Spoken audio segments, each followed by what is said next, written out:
Hello, fellow Americans. I'm Al Reason, the voice of reason. We're at day 58, Wednesday, June 16th, 2010, of the Gulf disaster. Marine law, according to an expert on Fox, says that pinning the blame is going to be extremely difficult. The oil rig actually is classified as a ship since it is not fixed and has motors to keep it on station. It was built in South Korea, leased to others by BP, registered in the Marshall Islands for cost savings, but the regulations are as American as anything that we would have in this country, and it was inspected by the United States government. So as the gentleman indicated, it's going to be difficult to determine who is actually at fault for what may or may not be an accident, purely an accident of nature. Louisiana is going on its own to protect its shores and wildlife. National Guardsmen are building barriers, barge barriers, and they have facilities on them that can suck up the oil. They're trying to protect the marshlands, which are already inundated with oil, as you can see from the pictures that are on the TV, the videos. BP has put up $7 billion to pay for economic losses.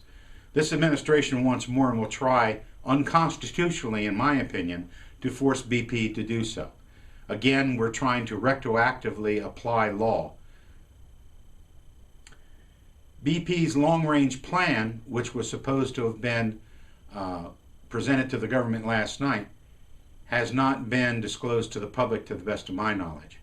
So I'm kind of curious, since the president's message had little in the way of detail, what BP's message will be. Obama in his speech said that the U.S. has only 2% of the oil reserves.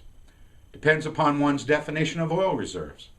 Per the Congressional Research Service report of October 28, 2009, there is the proven reserves of 21.3 billion barrels, whereas unproven reserves, much on government land, where the government will not allow exploration testing, is 145.5 billion barrels. It is estimated that there are 1.5 trillion barrels of oil in shale deposits, and the estimate of the oil that can be recovered from the old fields, such as the Bacon Field in North Dakota, utilizing horizontal drilling, is not included in this estimate. Those fields now produce what is called the new natural gas. What they do is they drill horizontally for a great distance, miles I believe from the reports I've read, if I remember correctly, inject water, pressurize it, crack the rock, and the oil that was in pools that could not be reached before now flows into this shaft and can be pumped out, natural gas also. Cap and trade will be the Gulf crisis result, according to Mr. Obama as of last night. He will now push for cap and trade.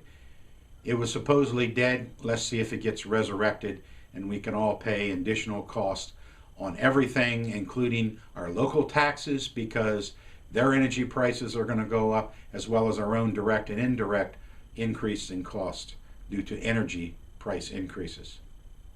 FNC reported that 10% of the GDP comes from the area impacted by the oil disaster. I don't know how correct that is, but this disaster will certainly not help us from recovering from the recession. Until the next time, this is Al Reason, the voice of reason. Take care and be safe.